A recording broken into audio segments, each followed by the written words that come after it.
What is good, YouTube? This your boy Aaron, It's Brian. and this is the Courtside View podcast, and we are back today. And here we are.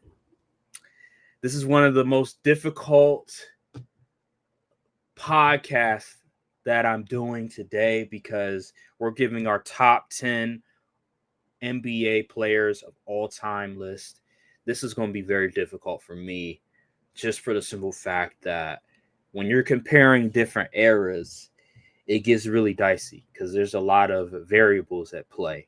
It's a lot of context to a lot of these player situations that we're going to forget, that we're going to not know. And it's going to sound like I'm contradicting myself. I'm being hypocritical on certain situations, but who cares? It is what it is. I'm all for the criticism. I'm all for the hate. Bring it on. But this is my list, and this is how I'm going to go. So, Brian, how are you feeling about your list? Are you confident? Are you a bit hesitant on a few rankings? I feel pretty confident. I think my list might come at a little surprise for one particular player. Okay. Because for me, I was going back and forth a lot from 4 to 8. 4 to 8 it's like interchangeable to me because it's so close between these players. So when I see people making their top 10 list, 4 to 8, however you want to rank these certain players from 4 to 8, I understand. It's just when I look at a top 10 list, there are 7 players that have to be in your top 10. If they're not in your top 10, then something's wrong with you. You just pretty much don't know ball. I feel like there's 7 players that by all means you have to have in your top 10 all-time list. If not, then there's something wrong with you. But anywho, let's so before we start, I know I'm taking forever with the introductions, but all my players on my top 10 list have won at least 2 rings. Okay. I'm going to get that out the way. I understand championships doesn't always define how great you are. But in this instance, with how great these players are, there has to be a separation at least. And I feel like 2 championships is that separation compared to all the other players, all the all-time greats. I'm also going to give an honorable mention to some of the players that didn't make the list. Okay. These are the 5 players that didn't make the list that are in my top 15. Jerry West, Bill Russell, Kevin Durant, might shock, Hakeem Olajuwon, and I'm probably missing one. But yeah, those are my honorable mentions. I forget the other one. But Oscar Robertson. So those are the 5 guys that didn't make my list. That just lets you know a little hint of where I'm going to go with this. My criteria. I want to do my honorable mentions then. Yeah, go right ahead. Go right ahead. My honorable mentions, I'm probably going to have maybe 2, 3. All right, my honorable mentions, Bill Russell. Okay. Like you said, Jerry West.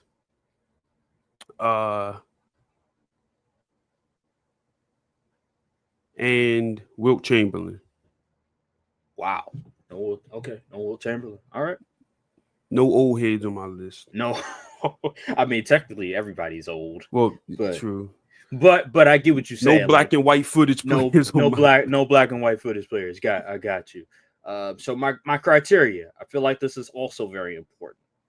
So when looking at my top 10 rankings, I'm looking at individual dominance. That is statistics.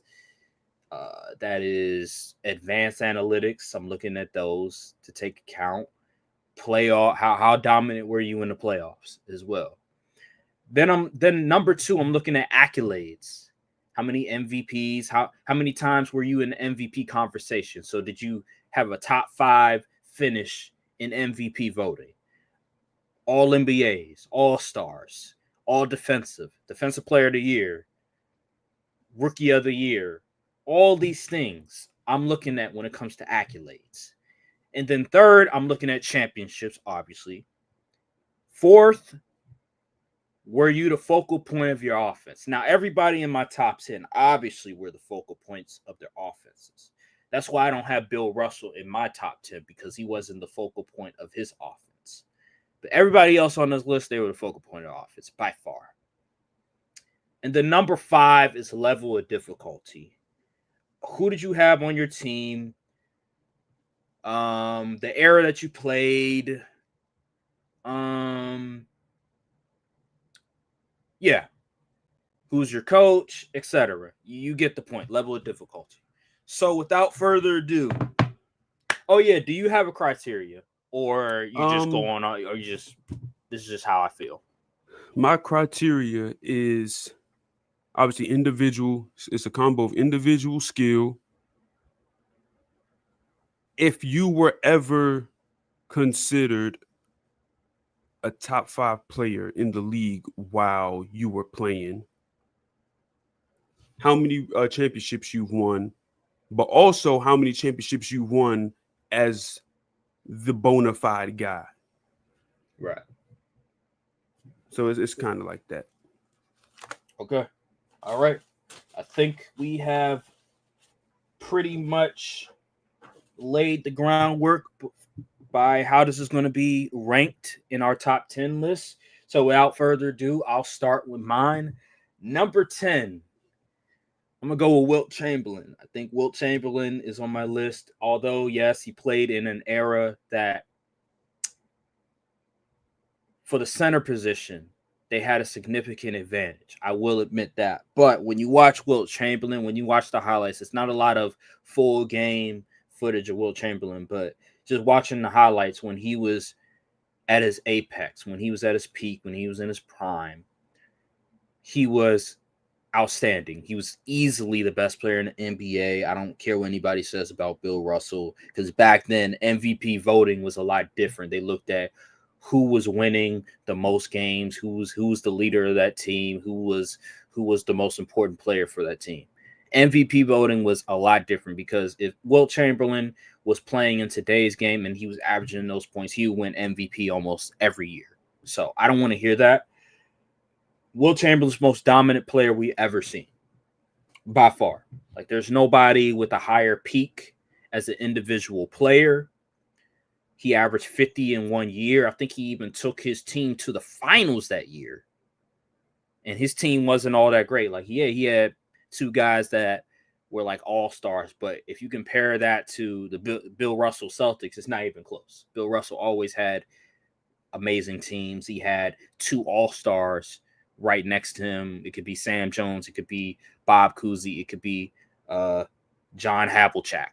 He also had great role players as well. While with Wilt Chamberlain, he always had to overcome. I just think with Wilt Chamberlain, as skilled as he was, as dominant he was for his era, my reason for only having him at 10 is that in his era, again, the position he was playing, especially on defense, it didn't require much for him to have to defend to be a good player. All he had to do was be tall, somewhat athletic, and have the ability to block shots, and boom, you're a great defender for the era. And then offensively, because he was bigger than everybody else, he had a clear advantage. And because a lot of the guards and the wings couldn't cross over, couldn't do certain stuff, it was easy for him to block the shot. It's easy for him to defend. So that's why I have Bill. Oh, yeah, and then also Wilt Chamberlain. His second ring, it was clear he wasn't in his prime no more. It was clear he wasn't the focal point of the offense for the Lakers. It was Jerry West. So I take that to account as well. Wilt Chamberlain is still in my top 10, but I can't have him nowhere near top 5 or even 9, in my opinion. Number 9, I'm going with Stephen Curry. You know what I'm saying? Stephen Curry, he's done a lot these past 5 years to move up in my rankings. I remember at one point I thought Kevin Durant was ahead of him, and then all of a sudden Stephen Curry said, "Nah, no sir, I'm gonna win a ring without you, Kevin Durant." And when he won that fourth ring, he entered my top 10. I moved him ahead of Wilt because of what he did in 15, what he did in 22, leading two teams to a championship where he was the focal point of the offense. He was the number one guy, albeit Cleveland Cavaliers were injured and won. But as we've seen in the past 10 years, a part of greatness, a part of winning a championship is remaining healthy. So I don't want to hear about all this asterisk and all that stuff, because Bill Russell, the great Bill Russell, also won a championship where Wilt Chamberlain got hurt in Game 7. So there's always been instances where injuries happened where other team took advantage of it and won a championship. So I don't want to hear that excuse. Stephen Curry has 4 rings, back-to-back MVPs, unanimous MVP, the greatest shooter we ever seen. If you look at the analytics, advanced analytics, it's some of the greatest shooting we've ever seen from an individual player, and he's only 6'3". Tremendous. It's unbelievable. His ability, his shot-making ability, his ability to shoot from 3, off the dribble, he makes everybody around him better, just from the simple fact that he is an elite shooter, an elite ball handler, an elite playmaker. Because of that, everybody from Clay to Jordan Poole to Draymond Green to Kevin Durant, all these dudes became better players because of Stephen Curry's greatness as an individual player. And because of that, I'm gonna have Stephen Curry at 9. I just think the reason why I only have Stephen Curry at 9 is because the other players, in my opinion, when you look at their championships, were just better in the playoffs.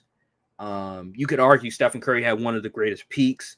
I just look at these other guys and just individually in the playoffs were just better than Stephen Curry was.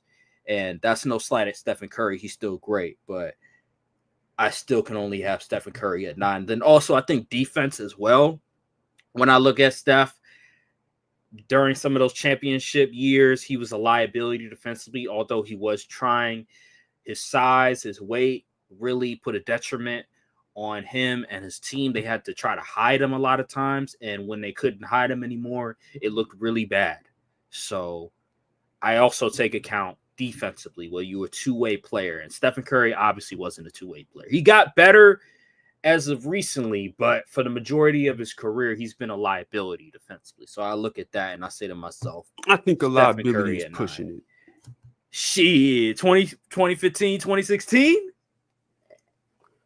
Shit. Didn't one of them years he was a steals champ? So was Allen Iverson. That don't sound like a liability. So was Allen Bro, just because you get steals does not equate to you were a good defender. Maybe I average. didn't say good, but you said liability. Someone that's getting steals can't be a liability. He was a liability because you can put him in action. You could put him in action, especially in the pick and roll, and he was going to get cooked because he was so small. He was so small, and he had average. He was an average athlete at best. What do you think the Cleveland Cavaliers were doing in the finals?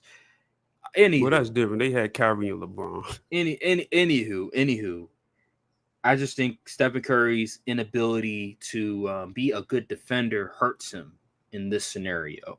So I have Stephen Curry at 9, but he's still, again, all-time great player. I feel like Stephen Curry at 9 is a good position for him. Anywho, let's go to number 8. Number 8 on my list. Whew, this is where it gets really challenging for me. Number 8 on my list. Whew. I went back and forth with this, Brian. It took me an entire day to think about this. I think I'm going to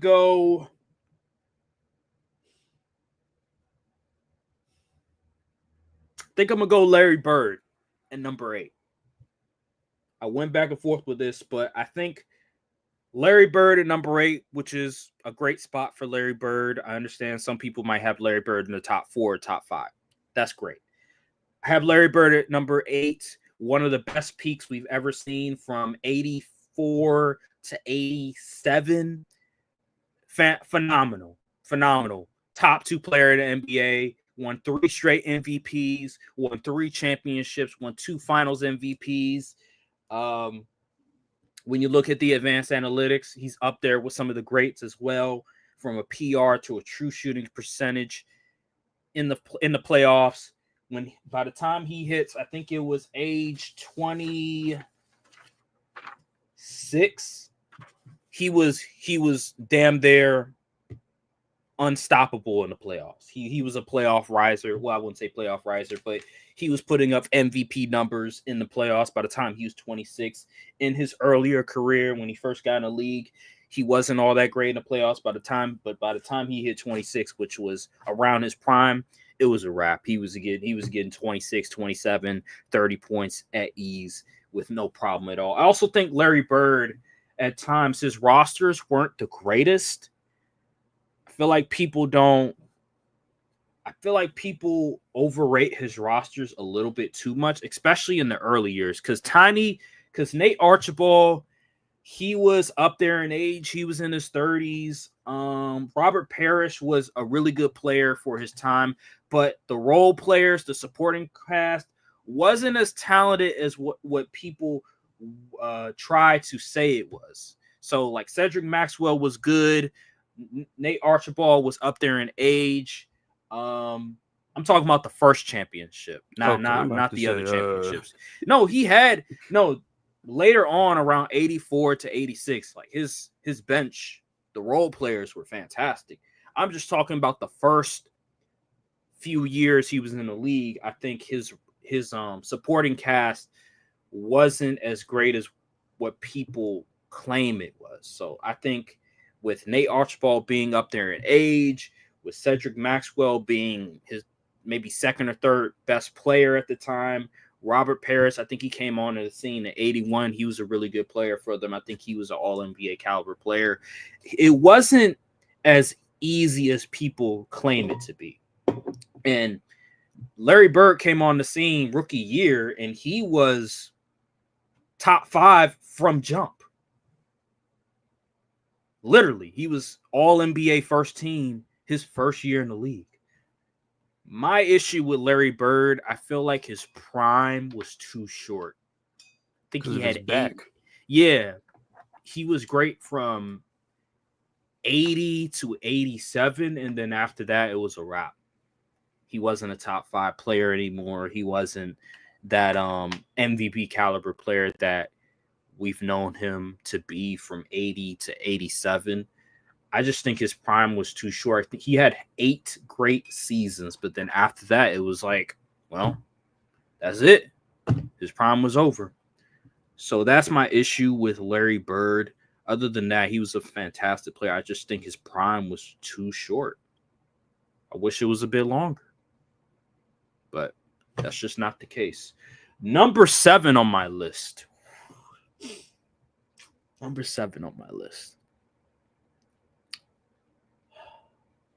Went back and forth with Tim Duncan, Shaquille O'Neal, Magic Johnson, Kobe Bryant. I'm going to go with Shaq. Go with Shaq at 7. Shaq, one of the highest peaks we've ever seen, that 3-year stretch. I feel like he should have gotten another MVP. I'm shocked he never gotten another MVP, especially how dominant he was from 2000 to 2002. And even in the later years, when he was in Miami for 2 years, he was still an MVP caliber player, which is crazy to think. You would think, oh, he fell off. Like, no, when you go look at him in Miami for like 1 or 2 years, he was still great. With Shaq, he had a 13-year run from his second year in the league to his second year with Miami. That was his prime. That was 13 great seasons where he was dominant, where he was one of the top 5 players in the NBA. I looked at the NBA GM poll. I believe it was in 2005, and they said who would win the MVP. I think it was LeBron at 1, and it was Shaq at 2. It was I think that's what it was. So that just lets you know that Shaq was still regarded as an MVP caliber player back then. 4 championships, 2 scoring titles, made All NBA however many times, especially during the 90s where that was the center era. So a lot of times he was going to get hoed because you have all these other centers. You had Olajuwon, you had Patrick Ewing, you had David Robinson. So when you look at his All NBAs and you say, oh, he only made first team so many years. Well, yeah, because he was competing with Olajuwon, with David Robinson, with Patrick Ewing. It's going to be very hard for him to make All NBA.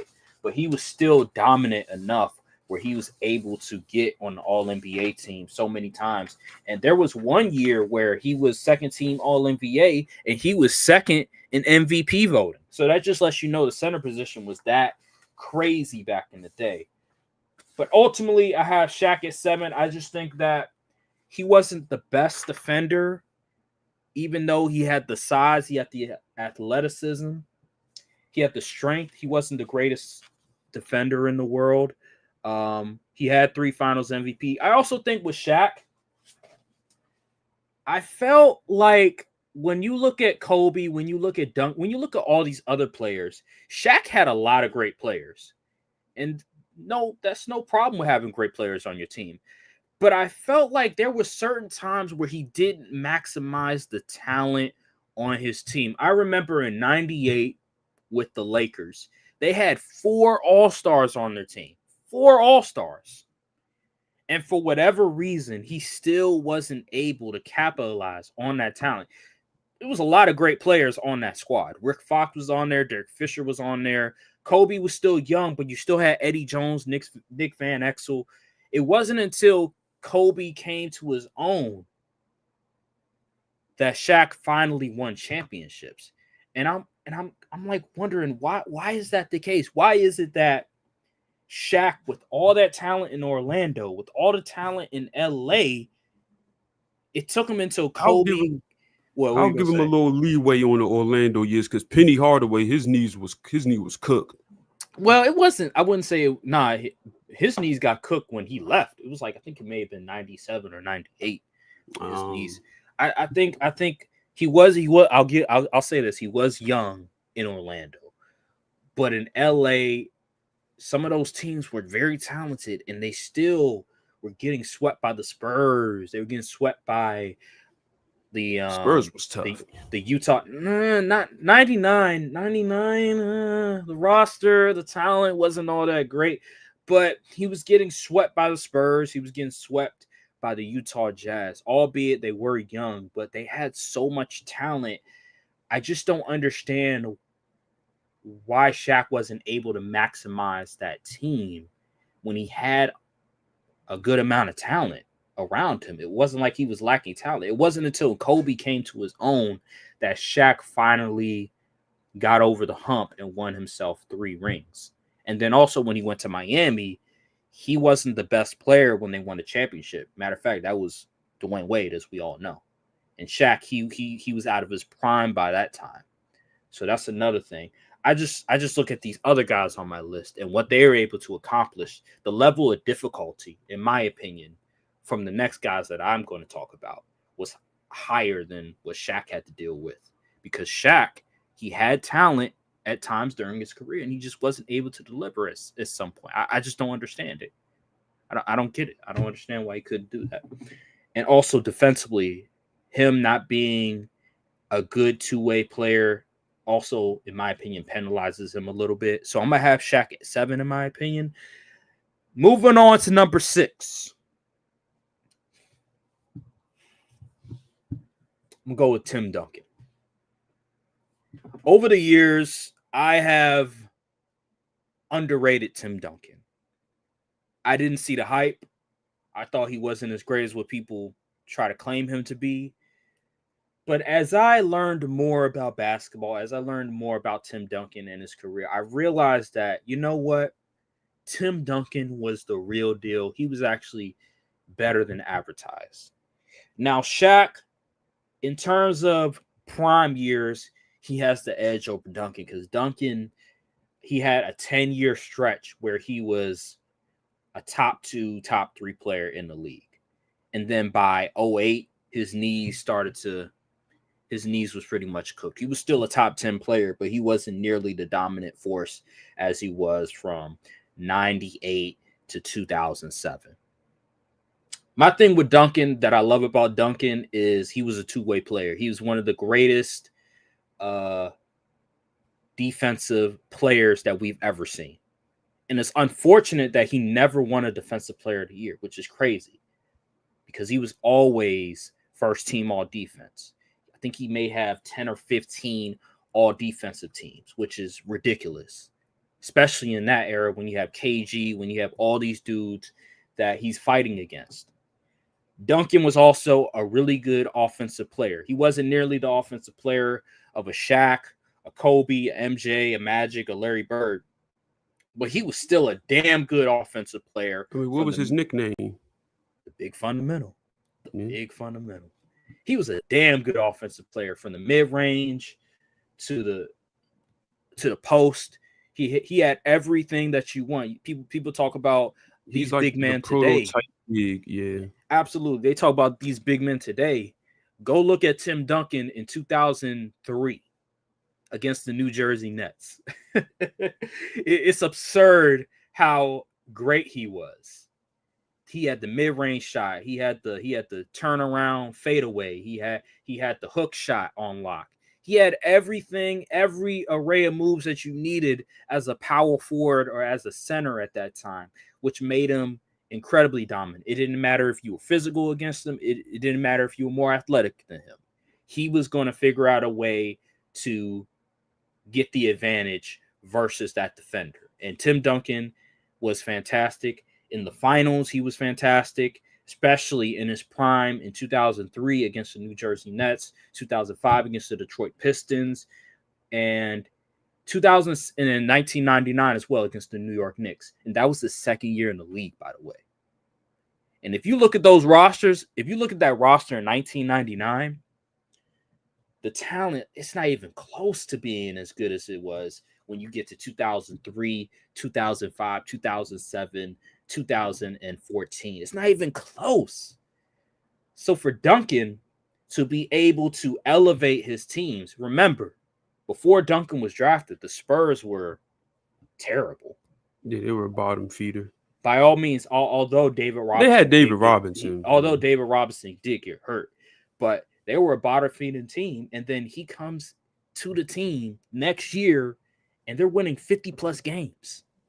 That just shows you the value of Tim Duncan, what he provides you offensively and defensively. And just like with Larry Bird, Tim Duncan came into the league and he was a top 5 player from jump because he was first team All-NBA his rookie season at 21 years old compared to Larry Bird, who was 23 when he came into the league. So Tim Duncan, people need to appreciate Tim Duncan a lot more because it wasn't like he had the best talent around him starting off. That was not the case. Starting off, David Robinson, as good as he was not nearly the same David Robinson when he won the MVP because he came back from that injury. He was still a good player, but he wasn't a top 5 player like he was in 95 and 96. So I put Tim Duncan at 6. His defense, his offensive capabilities. I also think that he was able to maximize his team a lot better than Shaquille O'Neal did, although I think Shaquille O'Neal had a higher peak than Tim Duncan, and he had a longer just duration in terms of his prime. I just feel like when I look at Tim Duncan and those Spurs teams, he maximized his roster a lot better than Shaquille O'Neal. And I thought he carried a lot of the talent a lot better than Shaquille O'Neal, because when you look at 2000, 2001, 2002, those rosters weren't all that great, and they were still winning 50-plus games. Literally. So Tim Duncan, the carry, we talk about LeBron carrying, we talk about all these different players carrying. Tim Duncan was carrying as well early in his career. It's just late. It's just people, a lot of people didn't watch Tim Duncan when he was in his prime. So people automatically assume that he always had great talent around him. That was towards the later years when he was out of his prime. But when he was in his prime, Tim Duncan was that dude. I will say Greg Popovich helped him a lot because he had Greg Popovich for his entire career. And because his prime was from his rookie year to 2007. I still can't put him in my top 5, though. I still can't put him in my top 5 because he had the luck. I will say he had the luxury of having Greg Popovich's entire career, and he had the luxury at the later stage of his career to have Tony Parker and Manu Ginobili, Kawhi Leonard, all these guys on his roster where he didn't need to be the best player on the team, and they still won.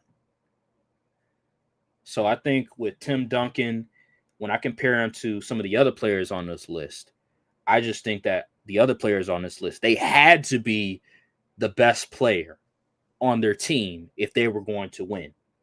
Because if they weren't the best player on their team, then their team was going to be stinking up the joint. They weren't going to win. While with Tim Duncan, he had the luxury where he didn't have to be the best player on their roster. He didn't even have to be a top 5 player anymore. And they were going to win regardless. I think you shortened Tim Duncan's prime by a couple years. No. Because you said 07? Yes, I said 07 because he wasn't a top 5 player anymore. He had all NBAs, but he wasn't first team all NBA anymore. He was second team all NBA. I guess he wasn't a top 5 player anymore. I mean, the numbers were pretty identical his following season, though. But why wasn't he first? 7th in MVP voting. 7th in MVP voting. You said 7th. My bad. That was 07-08. He finished 11th. Okay, I see what you're saying. Yeah. But once we get to 08, that's when he starts to decline a little bit. He was still a top 10 player, don't get me wrong, but he wasn't the same dominant force as he was from 98 to 2007. That's my whole point. I see.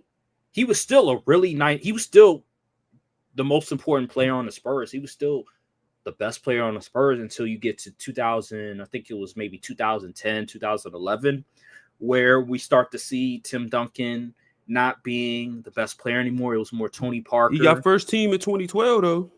Yeah, he did. And that was a surprise by a lot of people, including myself. That was a surprise. He had a really good year that one year, but I still don't think he was in his prime anymore. No, he wasn't. I don't think he was in his prime anymore. And I also think you got to remember during that time, big men, the center position, it was at an all-time low. True. You got to also remember that. So, yeah, he made first team All-NBA, but he still wasn't at that caliber of level where you can say he's an MVP caliber player. After 06, 07, I just think he just wasn't an MVP caliber player anymore. He was still a top 10 player, but not MVP caliber player. And I also think that he didn't need to be the best player for the Spurs to win. And a lot of times that was the case. And the rosters were continuously getting better. They started to add more talent as he got older, and he didn't really need Kawhi Leonard. He didn't really need to be the best player on the squad anymore. So anywho, let me go to my top 5. Number 5 on my list. Kobe Bryant.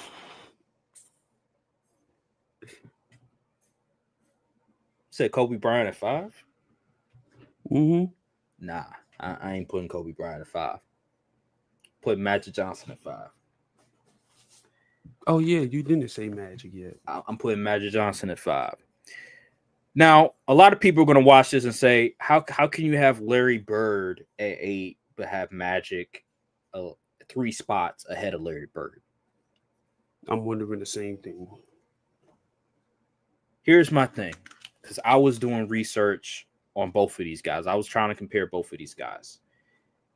Both of them had an 8-year stretch where they were dominant. They were top 2 players in the NBA, top 3 players in the NBA. They were top 3 in MVP voting.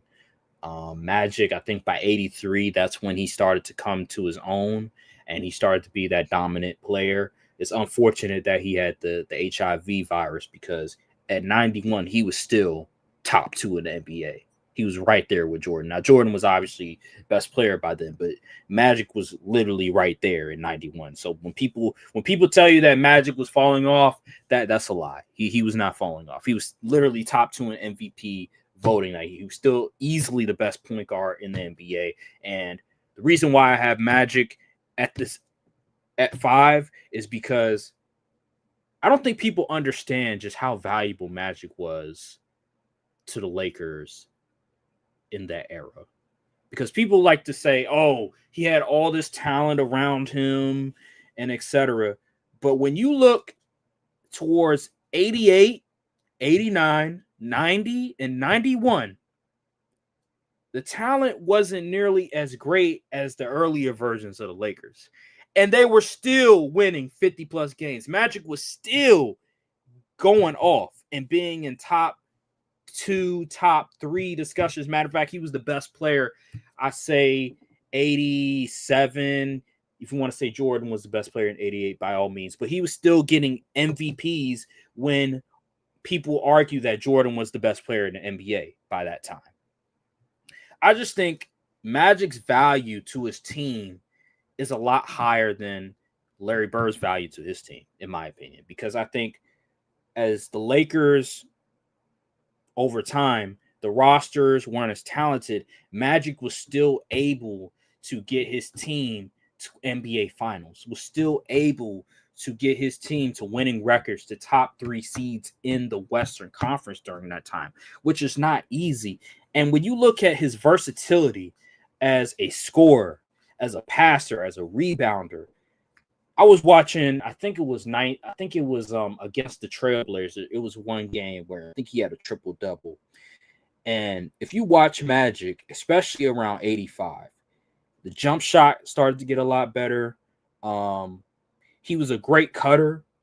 He knew how to move without the basketball. You could post up Magic. He had a hook shot. He had a turnaround shot. He had a fadeaway. Magic Johnson is an underrated scorer. People don't understand that because they don't watch him enough. The dude had so many different ways that he can beat you offensively, and he wasn't the greatest defensively, but he wasn't a liability. I will say that. He was a pretty decent defender for his era, and I just think he made everybody around him better. His passing, he's the greatest passer ever, in my opinion. When you look at the way that he was throwing passes on the fast, which the way he was throwing passes on the fast break, and even in the half-court setting, a lot of his passes were not easy to make. They were very tight window type passes where if he's a bit off, it's a turnover. But he was barely off most of this time. And a lot of these playoff series, he was averaging 17, 18 assists a game. Throughout the season, he was averaging 12 assists a game. With 23 points, 22 points, 20 points a game. Magic was an unbelievable all-around player, and he made everybody around him better. Don't get me wrong. All these great players on this list made their teammates better. But what Magic did was on another level. Because look at James Worthy in his career. When he came into the league as a rookie, albeit he was a top 3 pick, Magic made his transitioning a lot better. He was able to grow a lot better because Magic was such an amazing passer, an amazing facilitator, an amazing leader that he helped James Worthy become a great player. I just think Magic overall, his value to his team is just a lot higher than a lot of the other players. And it's unfortunate that we couldn't see him following 91 because, boy, if he would have continued playing, he would have had a prime close to Shaq to maybe even Jordan in terms of longevity, and Kobe. But because of the HIV, we couldn't see it. But I just think his value to his team was just so high that I have to put him at 5. Hold on. Pause for a second. I'm looking at this comment here. This is I'm putting it on screen. Let me see. Shaq Tim Duncan, Jordan, LeBron. I guess this is in any order. John Stockton? How is John Stockton a top 10 player? He's not even a top 3 guard ever. Wait, he might be. He actually might be. This sound Kobe, like okay. this sound like an Pippen, old all head. right now.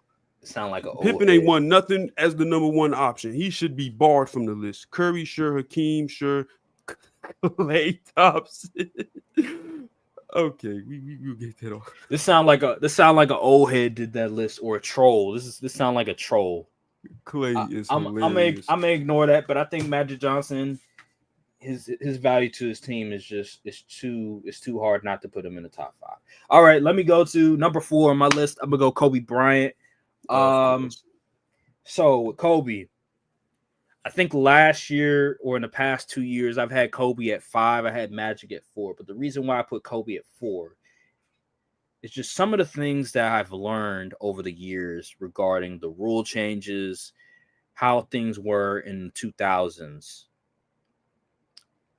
the whole relationship with Shaq.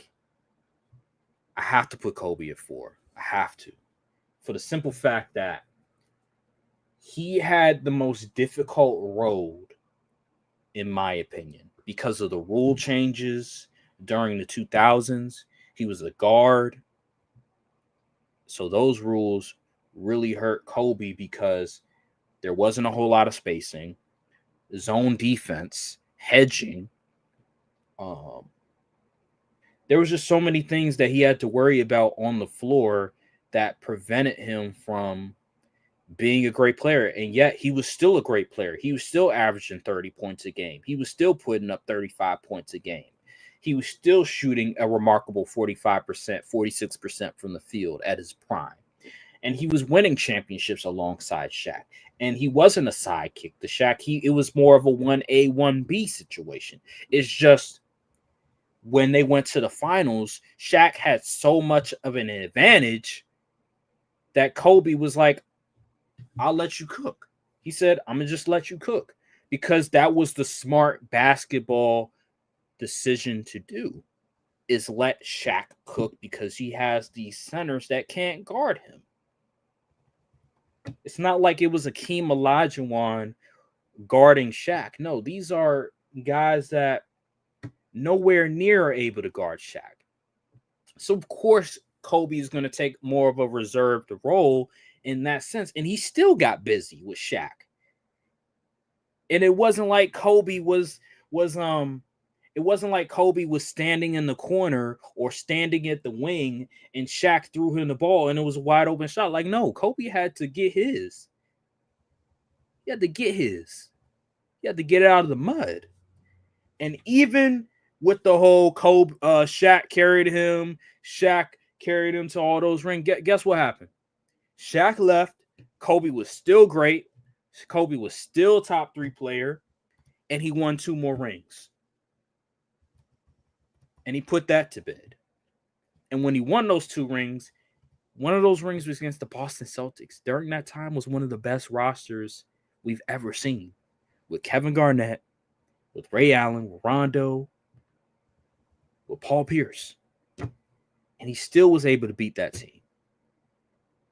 He was able to elevate Paul Gasol. He made his teammates better. That's another narrative that people like to point to with Kobe Bryant. Say, oh, he didn't make his teammates better. He was selfish. Baloney. He did make his teammates better. He made Paul Gasol better. He made Derek Fisher better. He made all these guys better. And Kobe Bryant was an amazing on-ball defender. I think he made all defense like 10 or 12 times, 10 or 11 times, which is unheard of, especially for a guy like him who's scoring at an elite rate. To be able to play great on the other end for that long is a testament to his greatness. Also, when you look at his playoff stats as well, he was a really good playoff performer. So I got to take that to account. And in 2001, when Shaq was supposedly carrying him, look at the playoff series in the Western Conference. Kobe Bryant was the one carrying that team. It wasn't Shaq. So I don't want to hear that excuse. But yeah, I have Kobe at 4. I just think the degree of difficulty was a lot higher compared to the other guys, and he still was able to get 5 rings. He still was able to elevate his team. Almost had 2 3-peats. It's just I will say the reason why I can't put Kobe in my top 3 is the other guys, their accolades, and all 3 of those dudes, they dominated for a decade. They were arguably the best player for an entire decade. So I can't. I just it's hard for me to put Kobe in my top 3 because those other guys were the best player for an entire decade, which is insane. So that is number 4. Number 3 on my list. I'm taking forever. I'm gonna speed through this. All right, number 3. Before we get to the list, I want to address Mr. Matthew Texas over here. I don't know if he's still in the stream now, but he said Shaq himself said Curry, his top 5 is Curry, Kobe, Jordan, Tim, and himself. Is Shaq wrong? Yes, he's wrong. Where is LeBron James? And we are not, and I'm not dismissing Scottie Pippen's contribution to the Bulls, but what has he won as him? You can't put him in a tier with guys like Kobe, Jordan, Kareem, Hakeem, Shaq. You can't put him in that tier. He hasn't won anything as the number 1 guy. He's a phenomenal, probably the best sidekick ever. You can't put him in a top 5 list, a top 10 list. You just can't do it. Sorry, them's the rules. Scottie Pippen, when he was on the Bulls, he realized I've never seen a top 10 player say, I'm not going to take the last shot. Besides Kobe that one time. Kobe, that was egregious. You went a whole quarter without shooting that whole 2 quarters without shooting that basketball. That was egregious. Yeah, but I've never seen a both top guy see the moment in front of him and said no. And sat on the bench. I'm sorry, can't do it. You can continue with your list. All right, so number 3 on my list, I'm going Kareem Abdul-Jabbar. 6 rings. I think he has 6 MVPs. His accolades are outstanding. He was arguably the best player for an entire decade in the 70s. You want to argue Bill Walton was the best player 1 year or Dr. J, by all means, but he was arguably the best player for an entire decade. Even when they won the championship in 80, he was the best player. I know Magic Johnson won the finals MVP partly because Kareem Abdul-Jabbar got injured. I think it was in game 6. He couldn't play. So if Kareem would have been healthy, he probably would have won MVP, finals MVP that year. He is a 2-time finals MVP winner. He was the all-time leading scorer at one point. I also want to say this because Kareem, his longevity is, I feel like people don't talk about his longevity enough. It was very rare for a guy to play those many years during an era where nutrition and medical stats weren't as developed as they are now. For him to play, I think it was close to 20 years, is remarkable for especially a guy like him. Like size. Yeah. I will say that I think by 85, by 84, maybe he was out of his prime. Because I think Magic was the better player by then. And Kareem was losing, I think, all NBA first team to Moses Malone. Him and Moses were going back and forth, but I think he wasn't as good as Moses Malone by that point. So I think about 84, 85, that's when Kareem wasn't the same guy. So for like maybe 15 years, Kareem was one of the 3 to 5 best players in the NBA, which is absurd. His first time averaging under 20 points was in 86. Yeah, so I think 85. Yeah, so like around, I would say around 85, maybe that's when he started to really decline to not being an MVP caliber player, top 5 player anymore. But for like he did finish 5 in MVP voting in 85 though. Yeah, exactly. But I think by then Magic was the best player in 85. But yeah, man, he was still for like a good 13 to 15 years. He was a top 3, top 5 player. That is hard to do, man. That is hard to do back then when you don't have the nutrition. There's just so much that people still didn't know. They was wearing those little flat shoes. They was wearing all those type of shoes, Converses and stuff, which was not good for your feet. And he still was able to play at a high level for that long. And he won 6 rings. I gotta salute Kareem, man. He was great for his era, the longevity and the dominance that he was playing. The first GOAT. Absolutely. The dominance that he was playing in the 70s is just ridiculous, bro. So I got to give Kareem 3, but I can't put him at 2 or 1 because these two guys, it's debatable who's the GOAT in my opinion. I think I went back and forth with this one, but I'm going to go LeBron at 2. When I look at LeBron, especially his playoff success, LeBron and Jordan are the 2 best playoff performers in NBA history.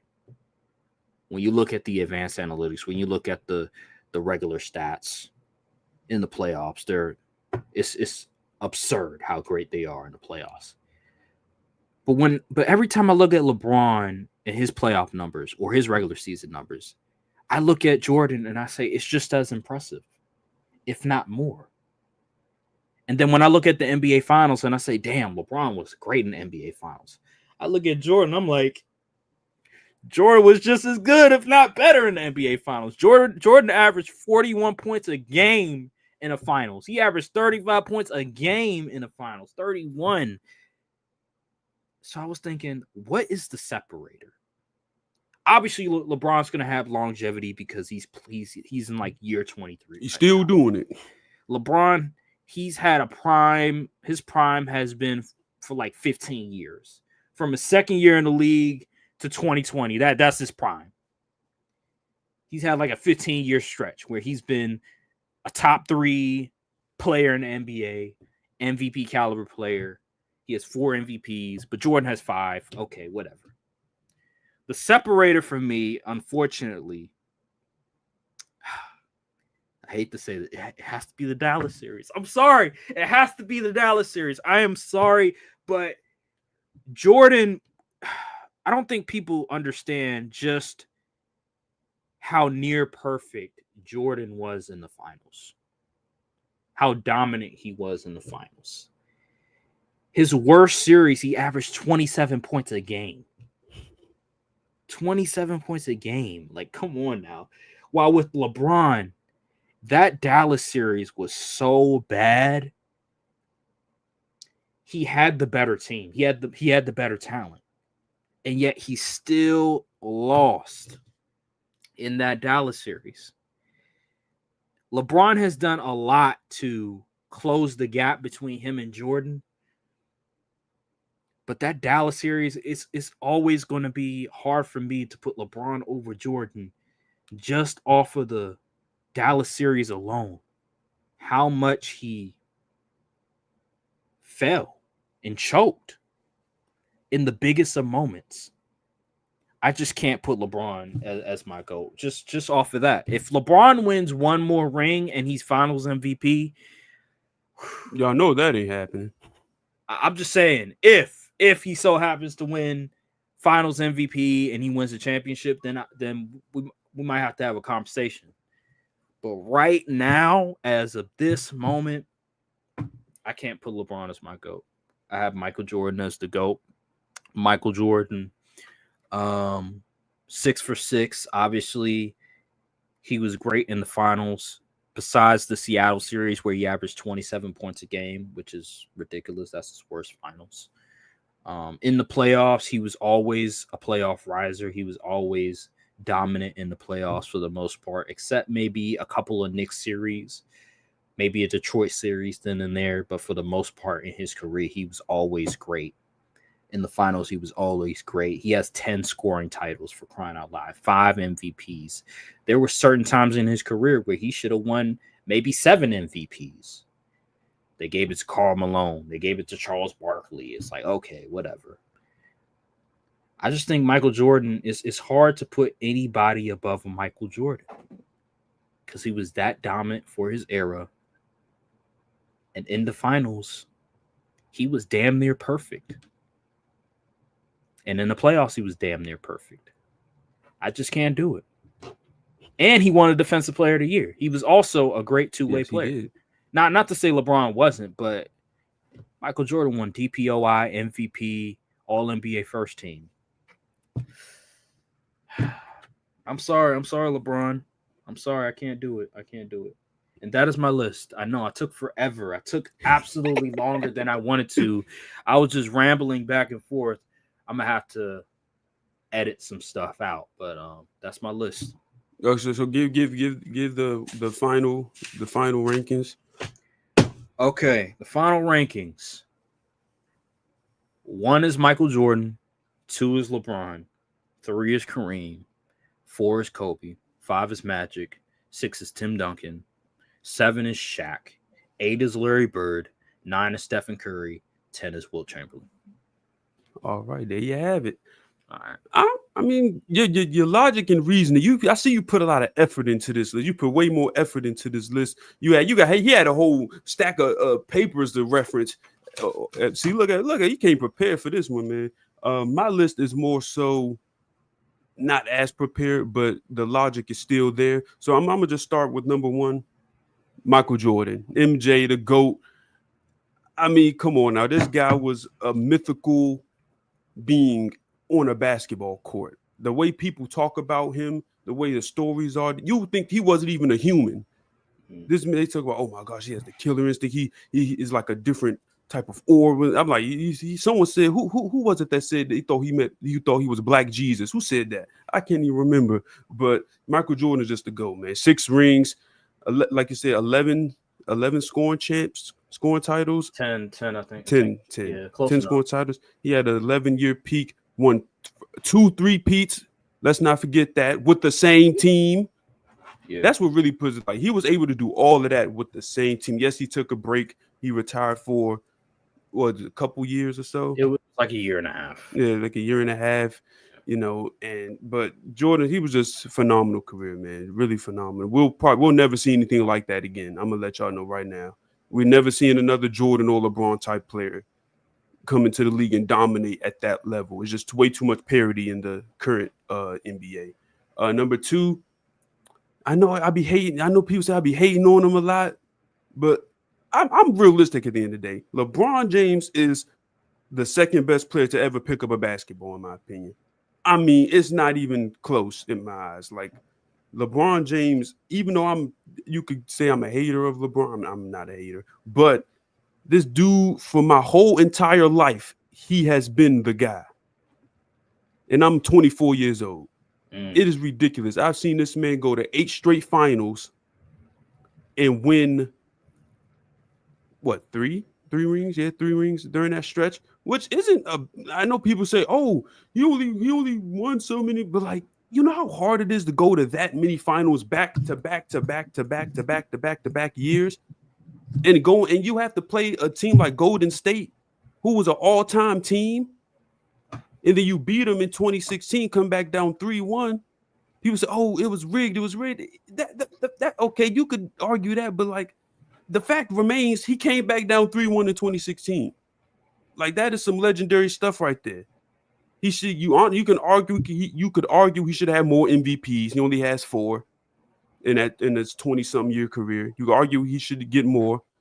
I know people want to rag on him because the Maverick series, which I do, like Aaron said, think is like the separator between him and Jordan, is that Mav series was just so bad. It just kind of it's a blemish on your legacy, I'll admit. But other than that, he's been really good in the finals. There hasn't been a single finals where you was like, this isn't the best player in the world, or this isn't the best player in the series. 07, but again, we know context matters. I said after that. Oh, okay, all right. Yeah, my fault. After that, it wasn't any type of debate on whether he was the best player on the court. Even people try to say, 2020 should have been AD's finals MVP. I don't know. LeBron just does way too much for the team as far as playmaking, scoring, and as ball handling. It's just I don't think that's a valid argument. We're gonna skip to number 3, Kareem Abdul-Jabbar.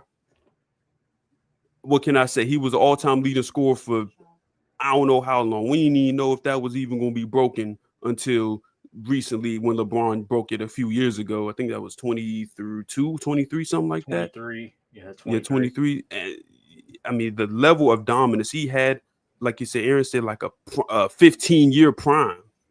And even when he was toward his later half of his career, he was still putting up decent numbers in my eyes. So yeah, I'm gonna go Kareem at 3. The man has just had such longevity, such a long career. Played in the 70s. He almost played in 3 decades of basketball, and he was still a dominating force with MVP caliber player for over a decade. So that type of dominance is just ridiculous. Great defense. Well, he was athletic, had an unstoppable move. He literally had the first unstoppable move in NBA history, which was the skyhook.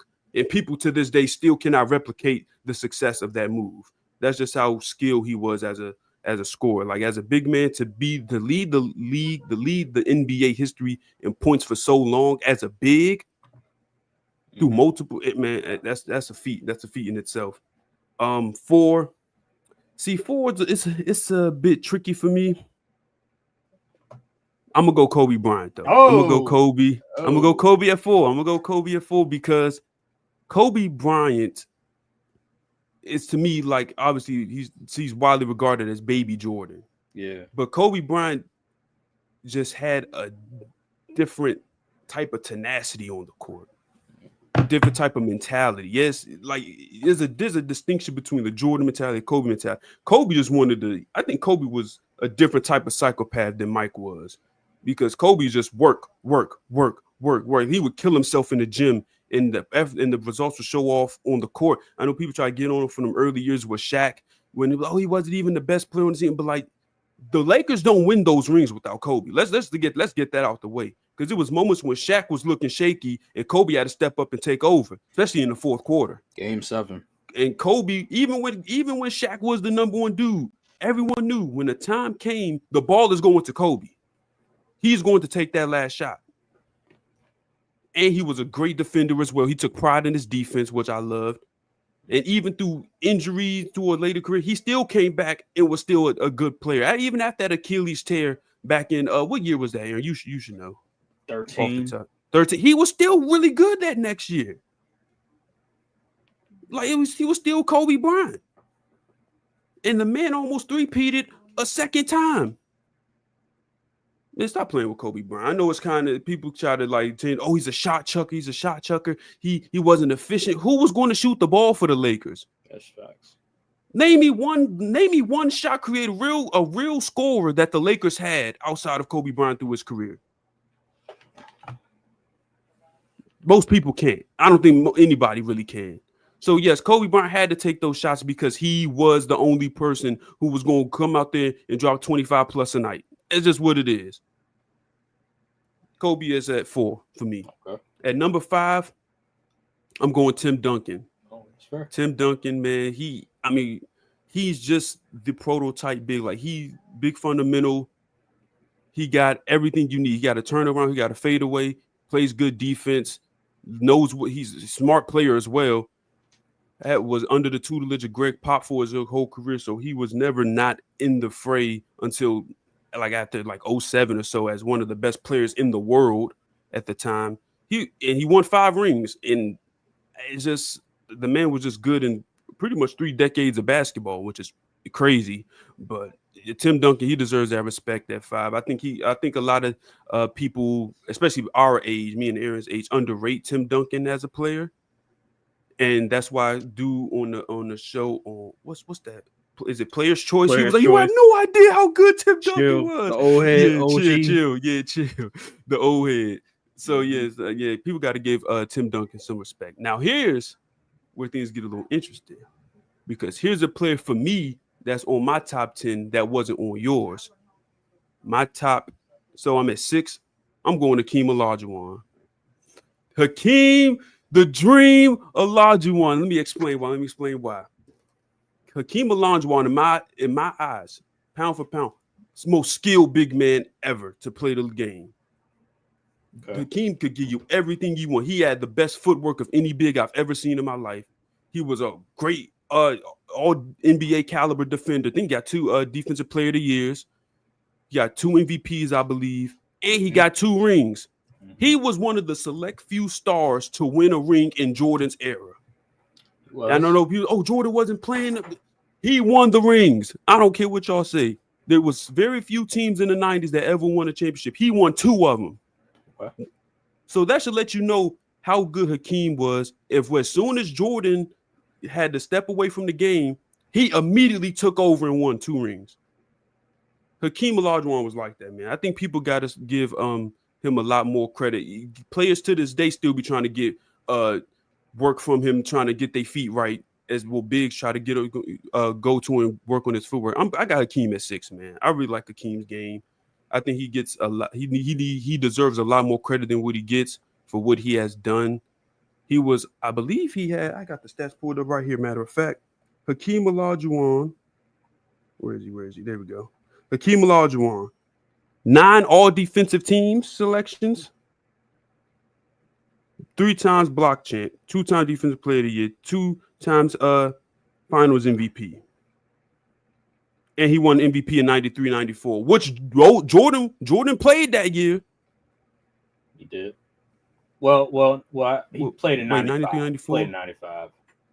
He played 95? Yeah, he played in 95. Okay, so we missed that year. That's all good, though. He's still a dominant player. Yeah, 93, 94. Yeah, Jordan didn't play that year. Hakeem was like that. 7. I'm on 7, correct? Yeah, I am on 7. Yeah, 7? Yeah. I'm going Magic Johnson. Magic Johnson, in my eyes, number one point guard of all time. Like Aaron said pretty much the whole story for a lot of these players, but I'm gonna just piggyback. Underrated scorer, best passer to ever touch a basketball. And the fact that he was 6'9" and was able to move so fluid on offensive. And I know his defense wasn't the best, but his size absolutely made up for him being able to guard multiple positions, which made him a versatile defender, but not really necessarily a dominant defender. So I'm gonna go Magic at 7. He won a whole lot, was best player in the league. Even when Jordan was hitting his prime, he still was winning MVPs and was regarded as best in the world. So you got to give Magic that respect, because it took until the 90s for Jordan snatch it from him. Like Jordan had to snatch that crown off Magic as the best player in the league. So we got to give Magic that respect. I got him at 7. My 8 spot is Shaq. I'm going Shaq at 8 because I was kind of contemplating with Shaq, because Shaq was probably the most dominant big we've ever seen. Next outside him and Wilt Chamberlain, the most dominant stretch as a big player we've ever seen. My only knock on Shaq was that he didn't take care of his body as much as he probably should. That's why Kobe kept getting on him about always coming into the season overweight and out of shape and all of that stuff. But Shaq was still getting his for over a decade. He was still going to eat for over a decade. My only thing with Shaq, the only knock I have on Shaq, honestly, is the fact that he didn't win outside of being attached to Dwayne Wade and Kobe. Exactly. Yeah. Which were like top 5 players at the time when they won. So that's my only knock on Shaq. But Shaq he still deserves that respect. I used to have Shaq higher on my list, but until now I got older, got some more context about the era, got to do some more research. I put him at 8.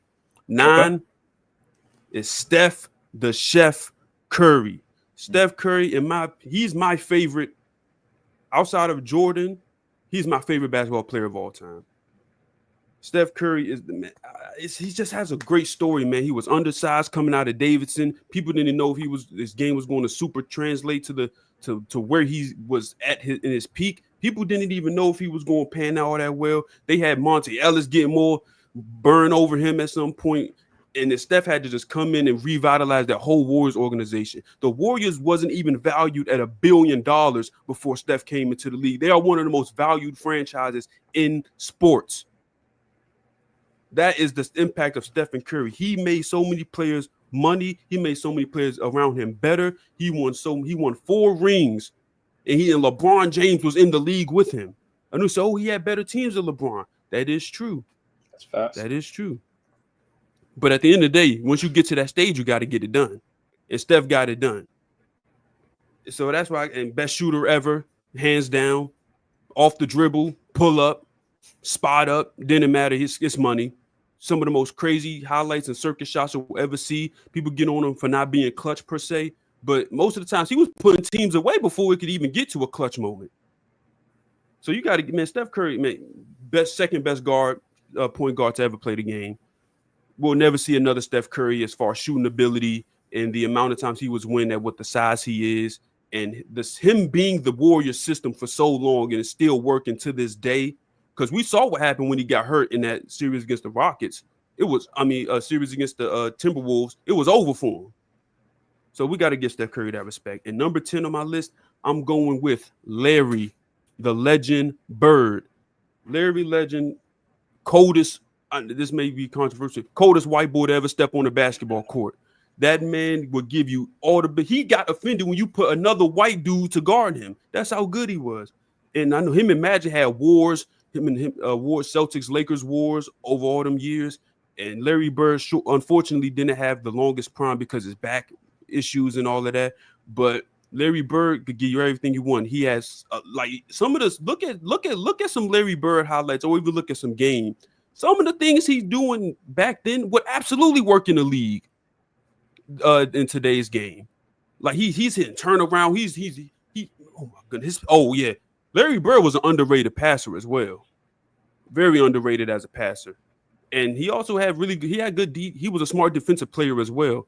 So I also, that's what also in all of this, all in all, this top 10 list to me, what mattered to most is I believe every single one of these players would have gotten their game off in any era of basketball you dropped them in. Point blank, period. And that's what it's all about for me. These players, I believe, are transcendental to the game, and they would have done well no matter what era or time period you dropped them in. So just to recap, 1 is Jordan, 2 is Bron, 3 is Kareem, 4 is Kobe, 5 Timmy, 6 Hakeem, 7 Magic, 8 Shaq, 9 Curry, 10 Bird. That's my top 10 list. Interesting. Very interesting. Why you have Hakeem over Bird? Hakeem is over Bird because I think Bird had much better teams. Just like that. Hakeem, he had some players. Don't get me wrong. He had some players. But to the level that Bird had, nah. Do you think in terms of value to his team, do you think I think Hakeem was absolutely more valuable? Yeah, I think Hakeem had more value. He did a whole lot for the Rockets. He was the number 1 scorer, and he was the best defensive player. Okay. And like I said, the skill factor, most skill big in my eyes. So yeah. I got to give him some ups on that. No, that's fair. I'm just shocked you put him at 6. I'm like, God, Hakeem. I'm a big Hakeem fan. You think Hakeem, like you put Hakeem over Shaq? I'm like, damn. You think Hakeem is the what did he be the he be the second best center ever? In your eyes? No, because Tim Duncan would be the second. Well, no, Tim Duncan's a power forward. He did play center, but I look at Tim Duncan as more of a power forward. So you think Hakeem is the second greatest center honestly ever? This is mostly just a kind of a, I wouldn't say bias, but it's just like I think my top 3 centers obviously Kareem, Hakeem, Shaq. Either way you want to split the 2 and 3, I wouldn't be mad at you. I honestly wouldn't. I just think Hakeem is just underrated, so that's why I just put him at 6. I believe he was at. Like I said, from 5 to 10, 8, 10, like it's kind of like splitting hairs, Yeah, it's not like really hard criteria. Like any of these guys, you could swap them out. I'm not going to fight you about it. It's what you value more. So exactly. You might value two-way ability. And like I said, Hakeem, Shaq hasn't won on the big stage without being attached to top 5 players. Right. And again, like there's no problem with, I have no problem with having the talent, having a lot of talent. There's no problem with that. Yeah, there's no problem with that. I can see why people might have Hakeem over Shaq because Hakeem was able to win with not as many great players as Shaquille O'Neal. When Shaquille O'Neal had really good players. There were instances where he had really good players and he wasn't able to deliver. Like what I mentioned in '98 when he had 4 All-Stars, when there was 4 All-Stars on the Lakers, and that team was loaded and they still weren't able to win a championship. And Shaq was the leader on that team. I mean, when you look at Hakeem and you look at the Rockets teams that won a championship, they were a good. I was watching a couple of games of the Rockets team. They were a good 3-point shooting team. They had a lot of really good 3-point shooters, but again, they weren't the scorer like Kobe or Dwayne Wade. They weren't the scorers of that. They were just good, solid role players. So, I mean, I'm not mad at it. Again, these lists from 4 to 9 for me is like it could go either way, you know. And at that 9 and 10 spot, when you look at the top 15, you can add any player from at 9 and 10. So it is what it is. That will do it for our top 10 greatest NBA players of all time list. Hope you guys enjoyed. And we'll see you guys on the next episode of Courtside Podcast. Make sure to like, subscribe, comment down below, hit the notification bell, follow the socials, and we'll see you guys on the next episode of the Courtside Podcast. Thank you guys for watching, and peace. Oh, drop your top 10 list in the comments too. Oh yeah. So we can argue. Oh yeah. Yeah. Like that one guy that came into the stream and had Pippen in his top 10. Yeah, that's ridiculous. I don't understand. I don't understand that one. But we'll see you guys later. Appreciate all the love and support. And hope you guys have a great weekend. Salute. Go see that Superman too. Yeah.